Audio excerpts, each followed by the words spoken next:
Did I remember to come to class? Yes. I'm here, right? Well, not the real you, just the spiritual. So this is back.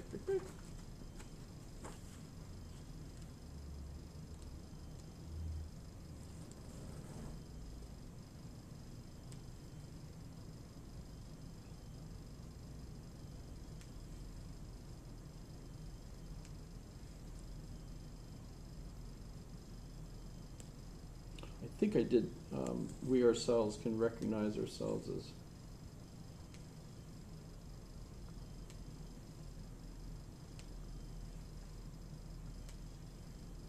okay. Time and eternity. If you have the book, it's page 280. So this is the Confessions, book 11, and it's titled "Time and Eternity." And of all the quotations I've ever seen, and I see them a lot, of Augustine, this is the section that people will quote.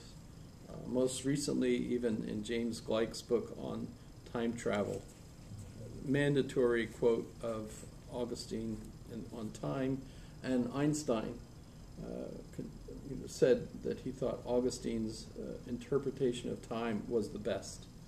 So here we go. There was, therefore, never any time when you, and when he says that, he's talking about God, had not made anything, because you made time itself. Right? So time is part of the universe, right? And no phases of time are co-eternal with you, for you abide, and if they likewise were to abide, they would not be time. Because God is outside of the universe and outside of time, because time is part of the universe, which, by the way, is totally contemporary physics as well, right? For what is time? Who could find any quick or easy answer to that? Who could even grasp it in his thought clearly enough to put the matter into words? Yet, is there anything to which we refer in conversation with more familiarity, any matter of more common experience than time?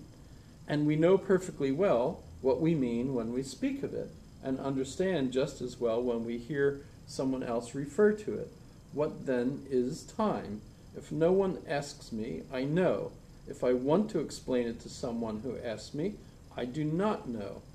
I can state with confidence, however, that this much I do know. If nothing passed away, there would be no past time. If there was nothing still on its way, there would be no future time. And if nothing existed, there would be no present time. Now, what about those two times, past and future? In what sense do they have real being? If the past no longer exists and the future does not yet exist. As for present time, if that were always present and never slipped away into the past, it would not be time at all. It would be eternity. If, therefore, the present's only claim to be called time is that it is slipping away into the past, how can we assert that this thing is, when its only title to being is that it will soon cease to be? In other words, we cannot really say that time exists except because it tends to non-being. There's a subtext there too. Nonetheless, we speak of a long time for a short time, and we do so only of time past or time in the future. For example, we call 100 years ago a long time in the past, and likewise 100 years hence a long time in the future. But we call, say, 10 days ago a short time past, and 10 days hence a short time in the future. But on what grounds can something that does not exist be called long or short? The past no longer exists, and the future does not exist yet. We ought not, therefore, to say, that is a long time, but when speaking of the past, we should say, that was long, and of the future, that will be long. O my Lord, my light, will your truth not deride us humans for speaking so? This long time in the past, was it long when it was already past, or earlier than that, when it was still present? If the latter, yes, then it might have been long, because there was something to be long. But if it was already past, it no longer existed, and therefore could not have been long, since it was not in existence at all. We ought not, therefore, to say that in the past was a long one, for we shall not find anything that was long. For since that point at which it became past time, it has no longer had any being. Rather, we ought to say that of time was long while present, because while it was present, it was long. It had not yet passed away, and so passed out of existence. And so there was something there which could be long. But when it passed away, it ceased to be long at the very point when it ceased to be at all. Now, human mind, let us consider whether present time can be long. It's just absolutely fascinating.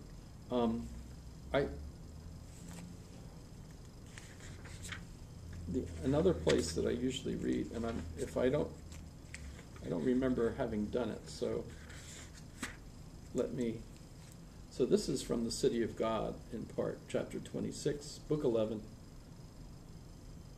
And if you're familiar with Descartes, and you know Descartes, I would always read this before I do the Descartes meditations, where Descartes famously gives us the cogito, I think, therefore I am.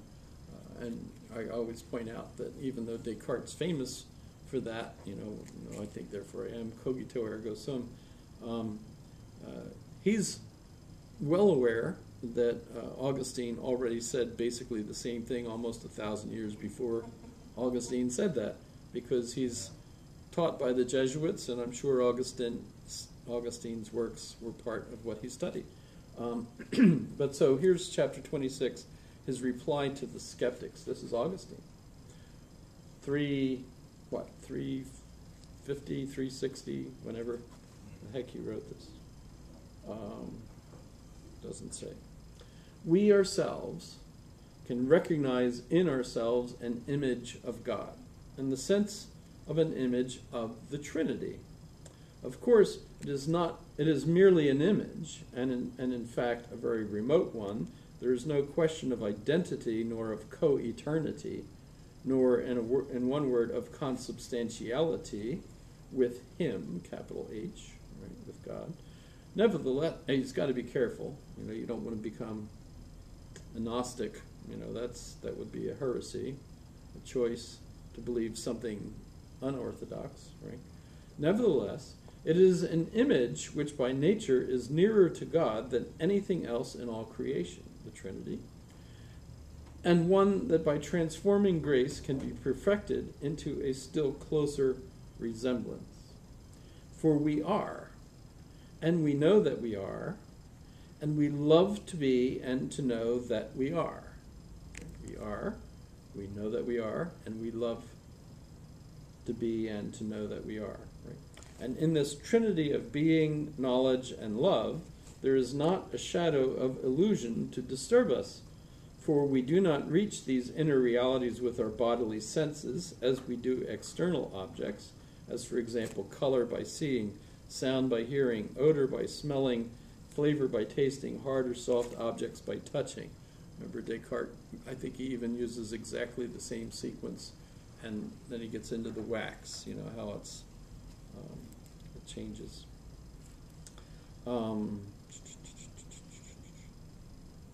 In the case of such sensible things, the best we can do is to form very close and immaterial images which help us to turn them over in our minds, to hold them in our memory, and thus to keep our love for them alive, but without any illusion of image, fancy, or phantasm. I am certain that I am, that I know that I am, and that I love to be and to know. In the face of these truths, the quibbles of the skeptics lose their force. If they say, "What if you are mistaken?" Well, if I am mistaken, I am. For if one does not exist, he can by no means be mistaken. Therefore I am, if I am mistaken. Because therefore I am, if I am mistaken, how can I be mistaken that I am? Since it is certain that I am, if I am mistaken. And because if I could be mistaken, I would have to be the one who is mistaken. Therefore, I am most certainly not mistaken in knowing that I am. Nor, as a consequence, am I mistaken in knowing that I know. For just as I know that I am, I also know that I know. And when I love both to be and to know, then I add to the things I know a third and equally important knowledge, the fact that I love. So 1, 2, 3. I know, I'm sure in all of that. Nor am I mistaken that I love, since I am not mistaken concerning the objects of my love. For even though these objects were false, it would still be true that I loved illusions. For if this were not true, how could I be reproved and prohibited from loving illusions? But since these objects are true and certain, who can doubt that when they are loved, the loving of them is also true and certain?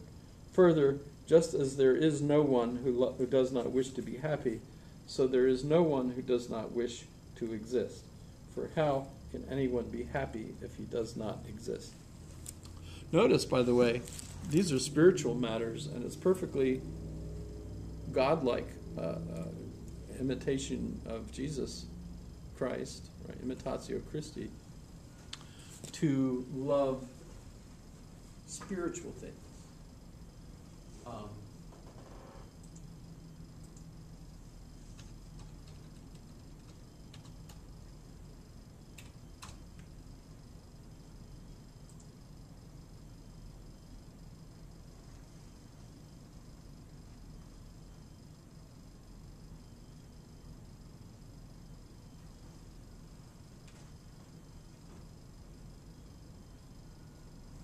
So let me think of the significant dogmatic elements here.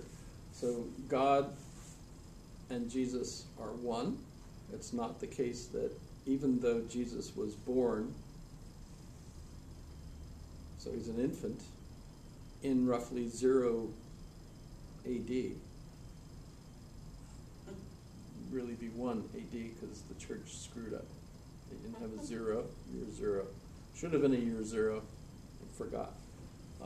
Or mathematically just totally screwed it up.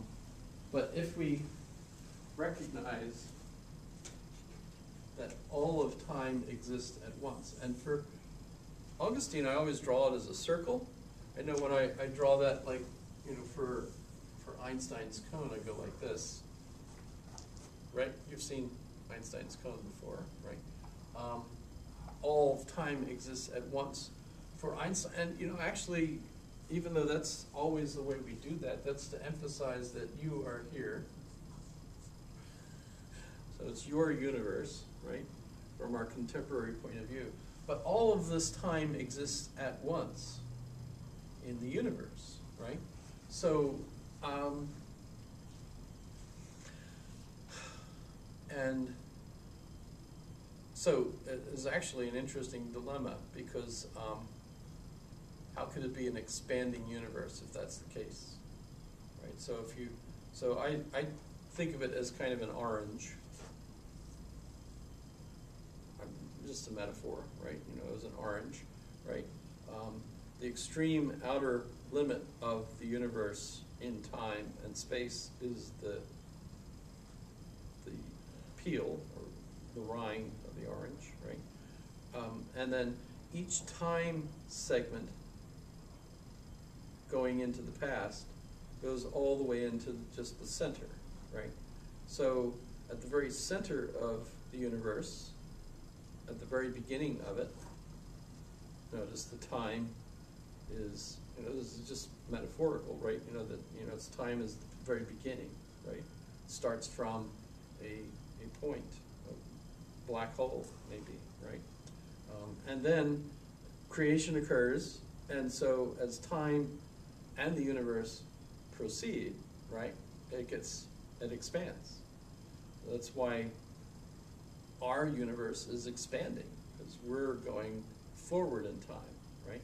So in a sense, the universe is expanding, which is why, when they look at the stars and they look at the light, they know what kind of light it's supposed to be, and they measure it And what they end up with is the red shift, right? You're all familiar with that? So that indicates that it's really a puzzle. I mean, I remember asking, like, say, a class of like 20 people, okay, everybody get up and move away from everyone else without moving closer to anyone else. And it's impossible, right? You need a lot of space for that. Well, Still be. you still can't do it, because if you're moving away from her, you're moving closer to me. Well, you would if you'd be moving closer to somebody, right? You'd be moving closer to the people that's in the buildings down the street, or, you know. That's true, yeah. Because what we're conceiving of the fabric of space, and that the motion that we're doing is within the fabric of space. So to move away from one thing is move towards something else. So you think, how could it be possible that all of the stars are moving away from us, and the further away they are, the faster they're moving, right? So this is, Hawking, in A Brief History of Time, uses the balloon as the concept, right? So he says, as you're expanding the balloon, as you're blowing it up, the surface of the balloon, the surface itself is stretching. So if you have dots painted on the balloon, they are actually all moving away.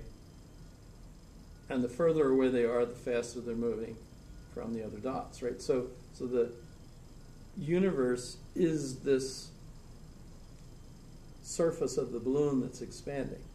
So tuck that into the orange metaphor, right? So as it's expanding, it's, our experience of the universe going through time and the universe is expanding is like going through the various sizes of the orange or something, that doesn't really work. That breaks down at that point. I need a fruit that has like layers. Onions would be good, except that they're not as tasty. Depends on the opinion and how they say. That's true. Whether Walla Walla sweet onions or not. You're making me hungry. Okay. So, but I always put God for Augustine in the middle. And time for us is kind of going like this. So I experience time, but no here. No, it's here. No, it's here. No, it's here. Actually, I'm going counterclockwise. I should be going this way. Right? I don't know. I just habits, right? But so time keeps on slipping into the future as he really beautifully describes. But so I can't know what happens in the past. I might remember it. So, but the past for me is my present memory of the past, and anything I know about the future is my present anticipation of the future, as he explains. But all I'm capable of is what's happening right now. Right now. Right? And that's because I'm a finite human being. God is not a finite human being. God knows everything all at once right from the beginning. Now, my sense of the divine, by the way, and this is a significant advance in Augustine, part of the dogma, is that when we read the scripture is a man-made document by the authors that describe their experience of the divine. So Moses has an experience of the divine. Other prophets, experience interacting with the divine. He has a dream. The ladder comes down from heaven, and God climbs down, and he wrestles God and pins him. So there's all kinds of man's relationships to the divine. Well, the thing is, of course, these are finite men experiencing a relationship with the divine, moment by moment. So it's not like that's really the way God is. That's the way these authors experience the divine at that moment, right? So Moses has one experience. He wouldn't have known this, of course, but Abraham, Abraham.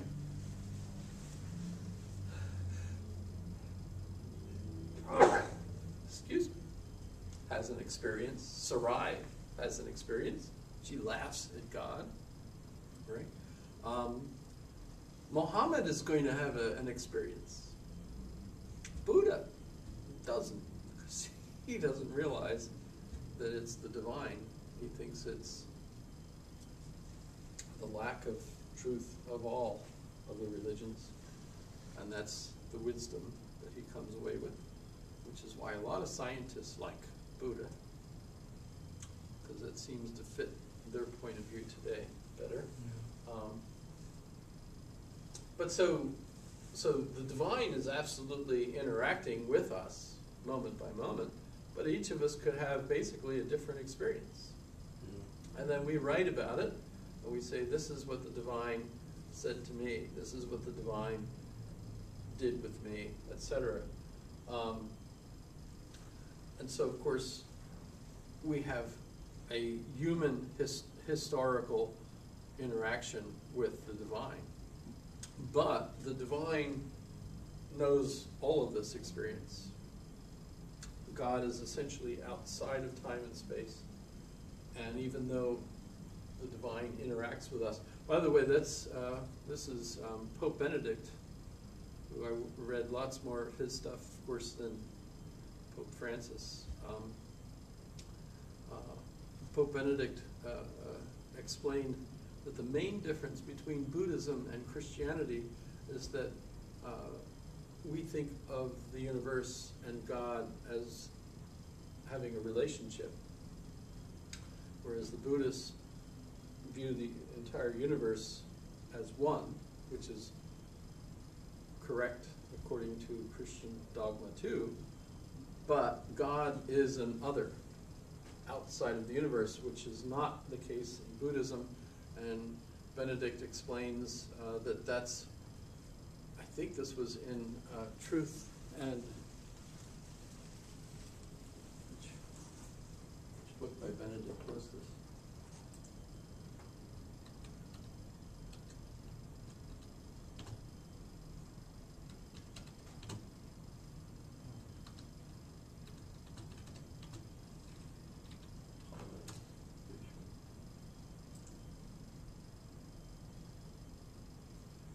Truth. That's actually, that's his name, Ratzinger. Joseph Ratzinger. I told you the joke that while he was Pope John Paul II's right-hand man, and he was strict and mean and rotten, everyone referred to him as the Pope's Rottweiler. But then once Pope John Paul II died and he became Pope Benedict, everyone called him our German Shepherd. So we had a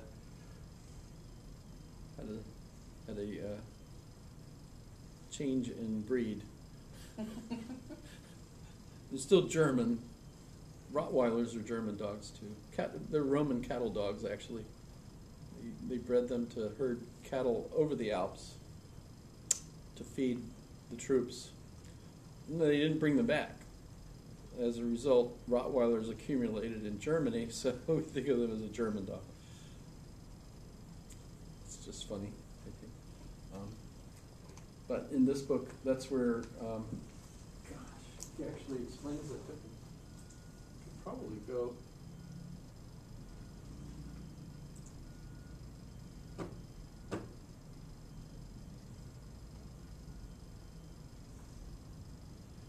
So Christianity, according to the Pope, is the true religion.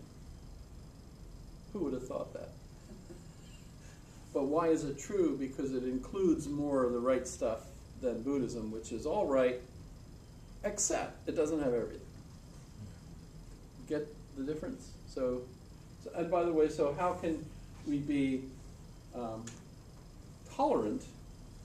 You know, are you being good to other people when you don't basically proselytize your religion because you know your religion's true and theirs is not quite true? So you're not being a good friend by not telling them about it. On the other hand, he explains that the relationship between your religion and your culture, they're one. And you're not being very tolerant to the other culture if you're trying to transform their culture. So that's, of course, a good Christian dilemma. You know, you want to share the truth, and yet at the same time you realize that sharing that truth will be damaging to their culture. So how do you be both tolerant and helpful at the same time? Obviously, you have to be pretty careful about how you tell them about stuff. They might not want to hear about it because it'll destroy their cultural beliefs, and that's mean and rotten to do. So that's kind of cool. I like that. I think it's one of my favorite books of his, and he wrote a lot.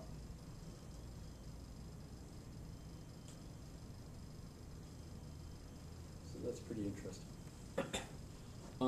So when we're looking at Augustine, God exists outside of the universe. Remember, though, that can become a conflict when we see the next person we're going to talk about, who is Anselm, and we do the ontological argument, which defines God as that in which nothing greater can be thought. And that means that God is the infinite. And if God is the infinite, but anything else exists, that's a limit on the infinite.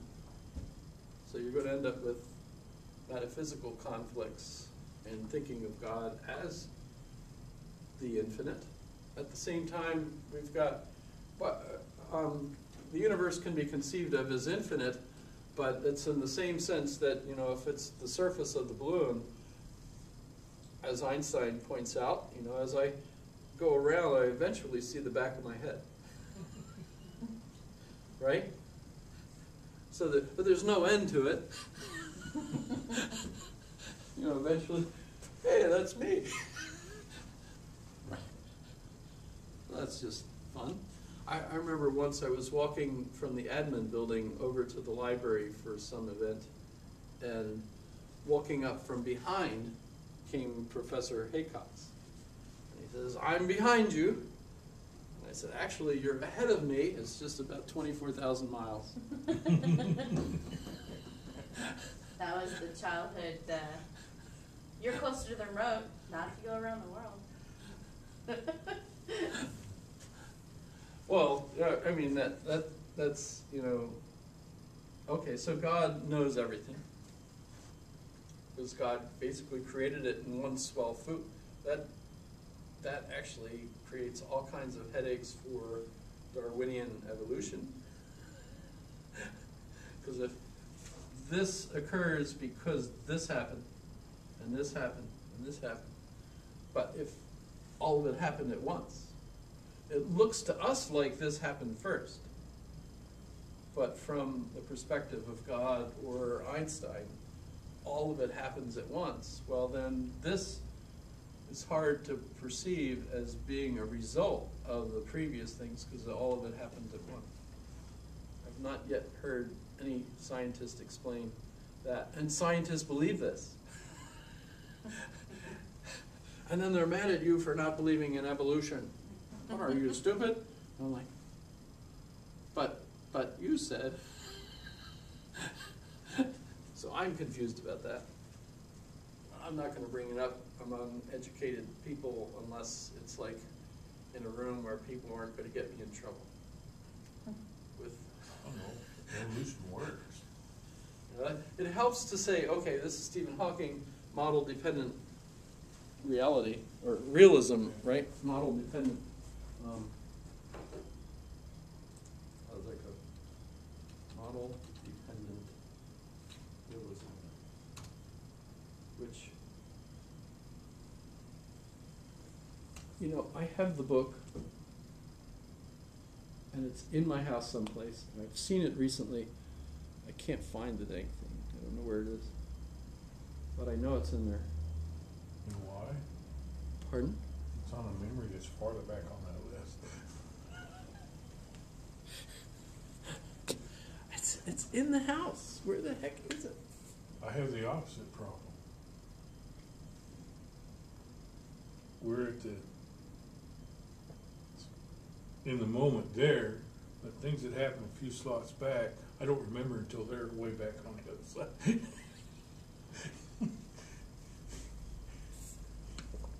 Tomorrow I'll remember what I forgot. Yeah.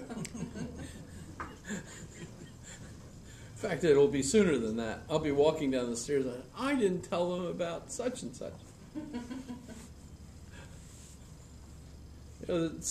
How can you tell which points are significant enough that in such a brief time, it's not really brief. Well, thanks, Augustine. Now I'm so confused. That a short time ago, that was long.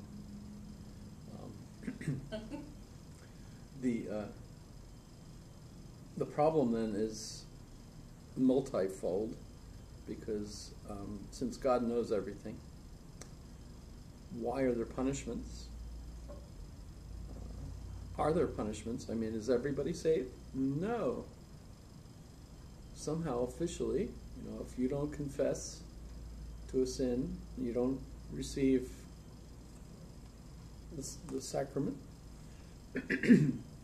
before you die, your milk bottle is covered with sins, and you can't go into heaven with that. It would pollute the rest of heaven for everyone else. Only the ideal, perfect goes into heaven, I guess, because that's what's there. The corrupt stays in the earth. You can't go into the ideal world.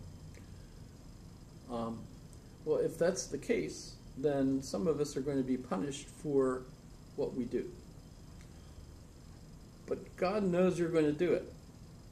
So the problem then becomes, we can go back to, shoot, I lost it, didn't I?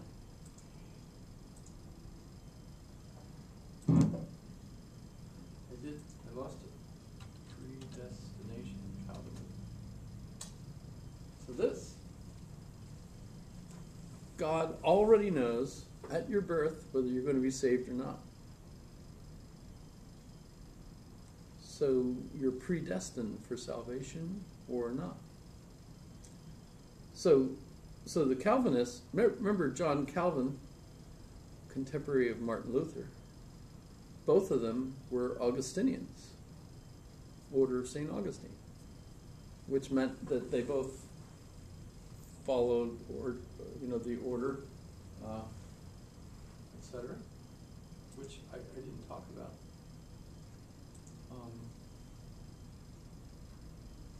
It's actually called the Rule, if you can spell.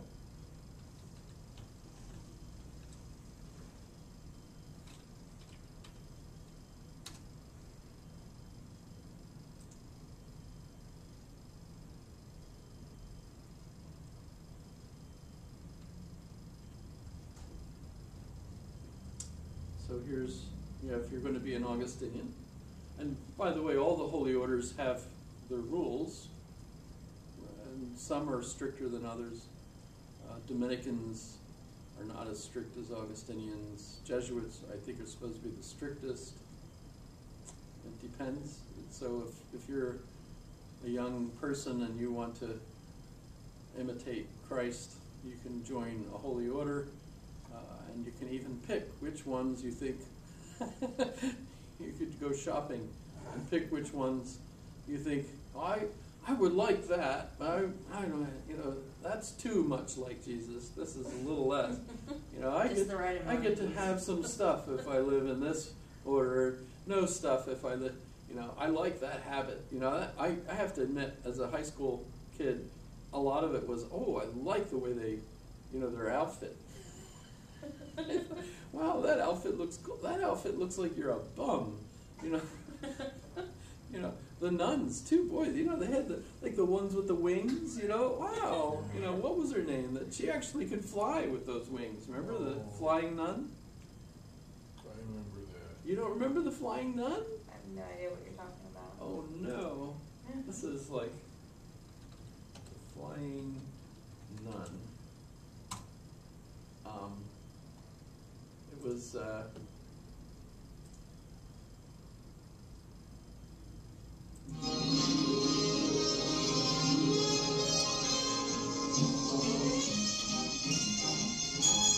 it was a TV show. It was before my time.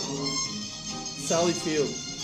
She was so small that the nun habit that particular order wore, Like lift. she would actually fly.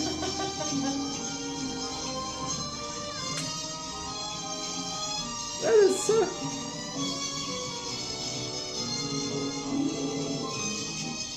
Wow. Talk about. That's imaginative.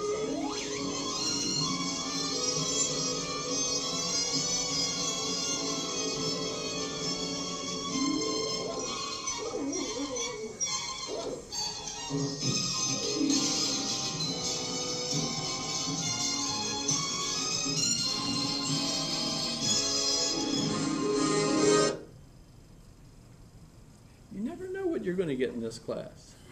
That's for sure. That was Yeah, so- considered wholesome family entertainment. I believe it. Completely ridiculous and silly, but it was wholesome family entertainment. Mm-hmm. Special effects. Look at that. She's really up there. I know. You would never even know. My nuns didn't have wings on their. They were like, They straight. had their Yeah. wings clipped. But so the following are the precepts we order you living in the monastery to observe. Main purpose for you having come together is to live harmoniously in your house, intent upon God in oneness of mind and heart. Call nothing your own, but let everything be yours in common. Food and clothing shall be distributed to each of you by your superior, not equally to all, for all do not enjoy equal health, but rather according to each one's need. So, oh, by the way, this is like when you talk about the nature of communism, Yeah. the monasteries and convents were like the only real example of a communism. Commune, right? Of course, the thing is that they're not self-supporting Yeah. usually. So, I mean, unless they're making booze, in which case they probably did pretty well. But if you think about it, communist states then essentially have to survive on an environment that supports them. Yeah. So call nothing your own. So it's a vow of poverty. You won't own anything. Those who own something in the world should be careful in wanting to share it in common once they have entered the monastery. That depends on how, of course, usually the individual that was like given to the monastery, it depended if they were wealthy. Usually they didn't bring their wealth with them to the monastery. It was like the rest of the family kept it and they just sent them. But they would also put, you had to support the monastery. You couldn't just go.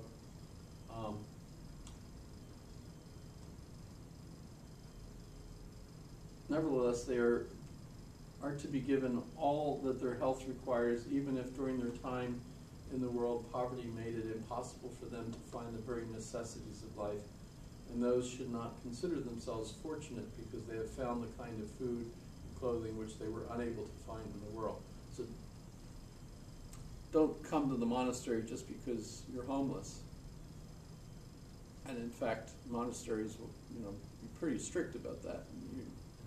They only want people to give up everything who have everything to give up. No joining the monastery rather than living on the street. That would be not the purpose of the monastery. The rich, for their part, who seem important in the world, must not look down upon their brothers, etc. Let all of you then live together in oneness of mind and heart, mutually honoring God and yourselves, etc. Be assiduous in prayer at the so that they're praying on a routine schedule all the time. Mostly so that before breakfast you go and you have the matins so that it's time for when the sun comes up.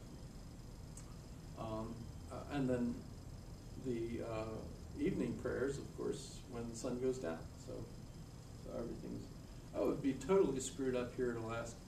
Yeah. But most of the monasteries that were really important were somewhere in like southern France, Germany, Italy, Greek monasteries. Some of the, I mean, they're up on the top of a mountain. The only way to get up there is, until today, of course, is just helicopter. Where the bus pulls up, Well, they got this long cable. Yeah, the Sit on a board, they lower it down. This one,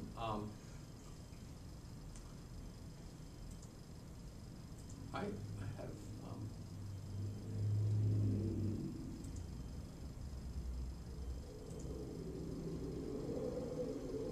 this is,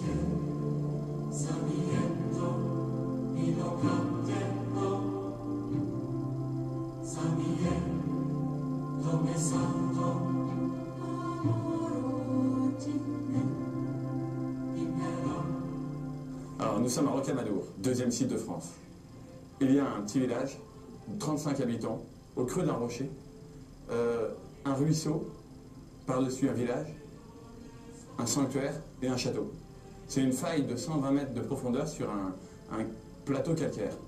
Et au creux de cette falaise, un petit sanctuaire dédié à Notre-Dame de Rocamadour. Much better. This village is actually, I'm sure, so Ce old. lieu est fréquenté depuis 30 000 ans par les hommes préhistoriques, puis But it's one with au caves. IVe siècle par les chrétiens. La première homme qui vient ici, c'est un ermite. Et il vient à Rocamadour. But obviously it grew. Pour y terminer sa vie, This was the village where sculpte une statue de Roland, Notre-Dame de Rocamadour, remember the et famous il meurt French sans laisser de knight traces. Roland?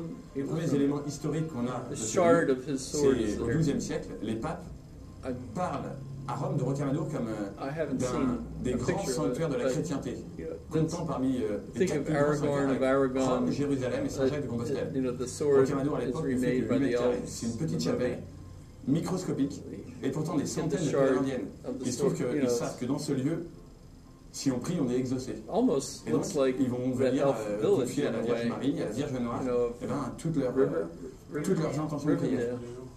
Et depuis le XIIe siècle, Rocamadour a gardé cette That's the réputation statue of de the lieu de Black prière exaucée. Madonna Encore aujourd'hui, in the chapel. pour ne vous citer qu'un exemple, je lisais en mars 2006, une dame avait écrit à la Notice sortie de la it's chapelle like Notre-Dame, tourist city. Vierge Marie, je suis venu 3 fois dans cette chapelle te demander d'avoir un enfant. J'ai eu des triplés, merci. En Down 1172, below, on it's a un all moine qui va shops écrire le livre des miracles. on Roland Way. C'est un manuscrit qui reprend 127 faits miraculeux qui sont déroulés là, qui va être la première agence de communication du sanctuaire. Les moines Yeah, vont if I remember in the recopier, ça va être divulgué dans Dordogne, toute l'Europe. that's Ce qui one fait place I would like to que go. les gens viennent depuis tous les pays d'Europe jusque de Sibérie. On a retrouvé des traces de pèlerins qui arboraient la sportelle, l'insigne du pèlerin. C'est The un first insigne en fer question was frappé really dumb. en I ogive apologize. qui représente What Notre-Dame de was Rocamadour Jesus' avec middle Jésus initial? sur son genou gauche. And I gave it avec away. It's l'inscription H. You don't even have Insigne to de la look it bienheureuse up. Marie de Rocamadour, tout ça en latin. Et But c'est seriously, you might étudiant wonder why les on différents earth lieux où on a trouvé ces did that ever insignes de happen? pèlerins Because qu'on a as pu voir Mark l'aura Twain du points sanctuaire out in that qui one est vraiment une aura article, internationale. was predated his childhood. Then the second question, I guess, would be, Rocamadour, c'est un sanctuaire, un parvis, what serti de do you 7 think chapelles. is the allure Saint Jean-Baptiste, of Saint-Blaise, holy Sainte-Anne, orders? Saint-Amadou. Of what? What? Saint-Sauveur, The Notre-Dame, allure Saint-Michel. of holy Le orders. sanctuaire de Rocamadour, c'est aussi Is un that a good parcours word? initiatique. Allure? Le pèlerin peut confier Attraction. toute sa vie spirituelle, sa santé, sa famille, Obviously, it's il not peut as confier attractive today. son argent. On dit que Saint Amadou, cet ermite, c'était en fait Zachée, le public, celui que le Christ There were still a lot of avait people visité et going qui avait in the donné la holy moitié de ses biens orders, en but pauvres. that was also Saint about Amadou, when c'est I was my generation une figure dont stopped on a being retrouvé le corps attracted to it. en 1166 quand les I mean, I got the moines full ont dose creusé une tombe of, pour enterrer this quelqu'un bien is the connu de way, l'époque. you should live Un your corps life. parfaitement conservé, And look, un miracle. I didn't go. Et le corps sera vénéré 400 So ans, there's il est brûlé something en In the 1562 au way cœur de the religion. world was presented to me through the modern media that said, hey, you know what? Rocamadour, c'est un sanctuaire, mais Life c'est is aussi un sanctuaire qui too, a attiré au fur et à too mesure much fun. Why on des earth gens would qui you s'y sont installés pour stick accueillir les yourself in pèlerins. a place like On this? a une vie dans le village Say prayers for qui s'est tourists complètement when they show organisée up? autour de ça. No, On le retrouve maintenant, il y a pas mal not. de restaurants, de nourriture In the old days, délicieuse. Pour vous donner une ambiance, pendant le carême, on enlève les truffes du foie gras. Pour vous donner un peu de l'assiette, ce que nous vivons ici, c'est effrayant. send their sons Rocamadour, c'est to le places chemin de like Saint-Jacques. The second that. son. 1287 km. Yeah. Une paille. Rocamadour, Point c'est is, aussi un was pèlerinage The old étonnant. one, Les marins he viennent was se confier à not Notre-Dame de supposed to Rocamadour go. The quand parents ils sont en tried to détresse en keep mer. him from Et souvent going. viennent à Rocamadour offrir la maquette de leur bateau. And they Quand vous arrivez à basically Rocamadour, came to vous the tower pouvez and allègrement yelled up, monter à genoux, Rapunzel, comme les vrais pèlerins. No. Les 215 marches qui vous emmènent dans le sanctuaire et accomplir vos dévotions. The Dominicans helped him escape from the tower. I don't know if he was blonde. All I know is he got away. He joined the Dominicans. Even though his parents Rocamadour, c'est didn't want aussi him to. un lieu au milieu d'un parc extraordinaire où il y a Of course, aussi Francis famously des pèlerinages en was canoë, a knight à cheval, and en got sick, VTT. came home On peut même aller faire du transformed pèlerinage into souterrain. C'est un sol karstique, il y a des Am I allowed to centaines say de gay? kilomètres de galeries souterraines. Donc il y a des No gouffres, longer wanted de to pas fight. dire un peu, les grottes de la cave. I don't know if C'est you ever seen assez Brother, Sun, incroyable Sister la Moon? richesse de ce patrimoine. Quoi. Voilà. C'est vraiment, Rocamadour, c'est une des merveilles du monde.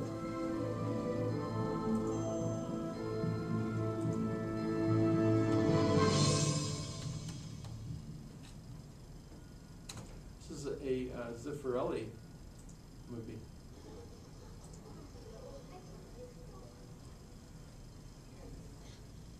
That's Claire, St. Clair. And that's Francis.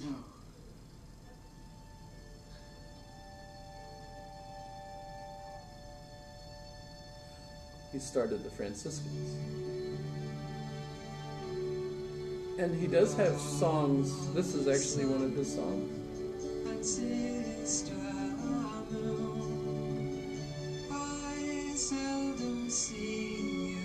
When we saw this movie when it came out, it was Franco Zeffirelli and Nina Rota wrote the music. So it's just so similar to the Romeo and Juliet movie that was the same. And also the Richard Burton and Elizabeth Taylor movie with Taming of the Shrew. That was the same team, same kind of clothing and music and everything. We watched it. It was like, this is the hippie movie. How to be a hippie, right? And we really loved the movie and everything. And now when we look at it, we realize, oh my goodness, he was a knight, and he came back sick, and when he recovered, he was gay.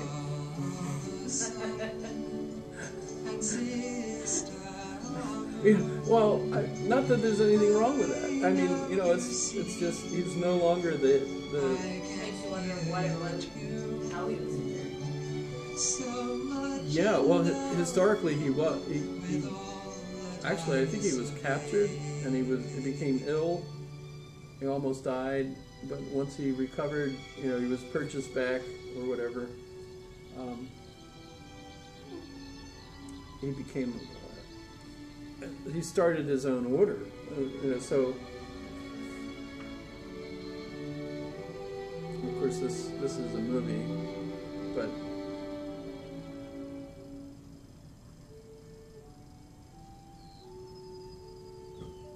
It is.